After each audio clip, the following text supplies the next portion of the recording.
Welcome to the Secret Agenda YouTube channel. The events of the Ukrainian-Russian war continue to fill the pages of the world history. In this war, we have left 8 months behind, and the Ukrainian heroes managed to take many of their occupied lands from the Russians in this process. Russian troops were in a pretty dominant position over the Ukrainian army at the beginning of this war. The sound of bombardments echoing in Kiev heralded how long this war would last. Thousands of lost lives, dimming lights, destroyed houses, and many other human dramas are what this war took from Ukraine. As the days passed, the Ukrainians started a collective resistance movement to put an end to this negativity. Under the leadership of Zelensky, Ukraine, which wanted to show the whole world its pure belief in the struggle for freedom, stood against the invading troops and said either independence or death. The heroic Ukrainian army, which did not let the Russian troops breathe in this process, ran from front to front for the citizens of its country, for the independence of Ukraine. The Ukrainian army, which has struck the Russians like a lightning bolt at the moment, is fighting for life and death, especially on the southern front, in Kherson, in southern Ba, in very square meter of the Dnipro. Russian forces are stuck in the south of Ukraine while escaping these pressured operations of Ukrainian heroes. In southern Ukraine, where the Russian leader is unable to lend a helping hand and waiting for Zelensky's heroes, Russian forces have 2 options in this region: either to experience the expected sad end or to escape from southern Ukraine. The Russian leader, on the other hand, has only one thing to think about in every operation: to attack, to attack, to attack, no matter what, no matter how, to the death. Vladimir Putin, who ignored and sacrificed 100,000 of his soldiers for this cause, seems ready to sacrifice another 100,000 Russian soldiers to save his own reputation. This occupation policy, which the Russian local people are fed up with, seems to continue until there are no more soldiers in the Russian army. That's why Russian leader Vladimir Putin declared mobilization. Vladimir Putin, who does not care about any Russian citizen and sees them as tools, in order to realize his own historical plans, received another blow from the Ukrainian heroes the other day. Zelensky's noble army, which took the stage again in the south of Ukraine, blew up 3 ammunition depots belonging to the invading troops with the down operation they organized. And the fighter jets of the Ukrainian Air Force also shattered 3 Russian Grad MLRS missile systems and the Tor M2 air defense missile system, which is very important in the Russian army inventory with this operation. While the ensuing conflict was defending, the Russian troops suffered loss after loss. Russia has started to run out of ammunition rapidly. In the future, it will even need a bullet to squeeze. With this operation, the Russian troops, one step closer to the time when they would need a bullet to squeeze, lost 25 soldiers in the southern Ba.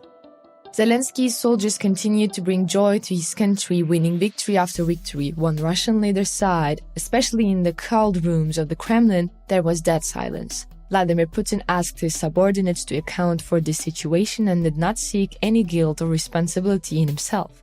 While this behavior of Putin caused voices to rise in the Russian administration, the heroes of Ukraine continued to walk on the path of freedom without stopping. In recent days, the Ukrainian armed forces eliminated 840 Russian invaders and blew up 28 Russian armored personnel vehicles with their down operations. The Russian army has almost nothing to lose right now. Vladimir Putin was well aware of this, but he did not have many allies to lean on. Putin was once very involved with the Iranian government. The Russian leader committed a massacre in Ukraine with the Shahed 136 unmanned aerial vehicles they bought from Iran. Now Vladimir Putin, who has been punished for all these actions, cannot even move his own army in the south of Ukraine.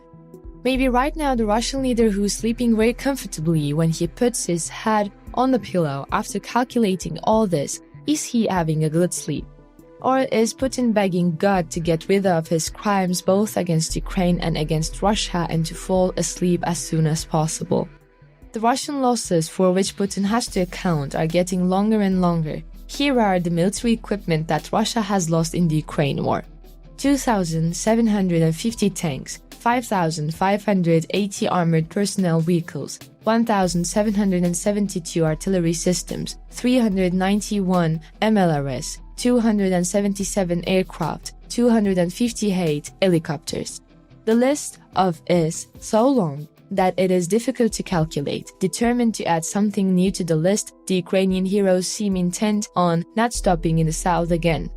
In the south of Ukraine, rocket and artillery units of the Ukrainian Defense Forces carried out a total of 70 fire missions against the positions of the Russian invaders. The areas where manpower is concentrated, weapons and equipment. According to the report of Southern Operational Command of Ukraine, the situation in the southern Bar region is quite tense, but this tension is controlled by the Ukrainian Defense Forces.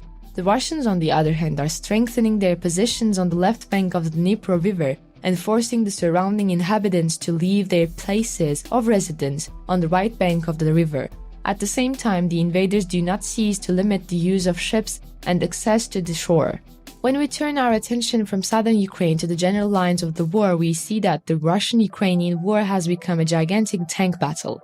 While last week was a drone fight, this week the Ukraine-Russia war, in which tanks were at the forefront, continues to witness history, while both sides want to add new forces to the army inventory.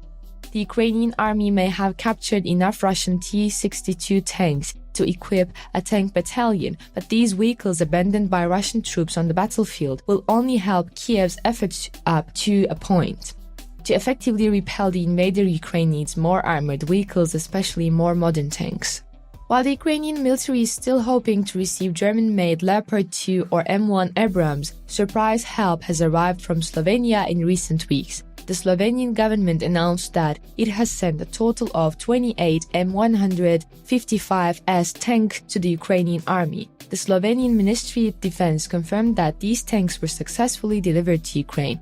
The M55S tanks sent by Slovenia to Ukraine are remodernized versions of the T-55 main battle tank from the Soviet era.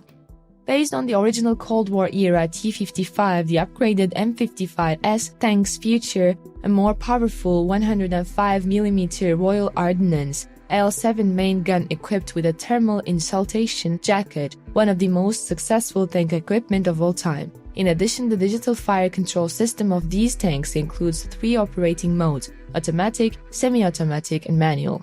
The M55S, also equipped with a digital ballistic computer, weapon stabilization, a Photona SG S55 sight with laser rangefinder, a Photona Comto S55 commander sight, an improved engine and new rubber metal tracks. After the surprise aid from Slovenia, Prague is also accelerating its efforts to help Kiev. Last week, a video appeared on social media showing the transport of at least 7 Czech T-72 MBTs, 4 BVP-2 infantry fighting vehicles and a number of Tatra military trucks to Ukraine.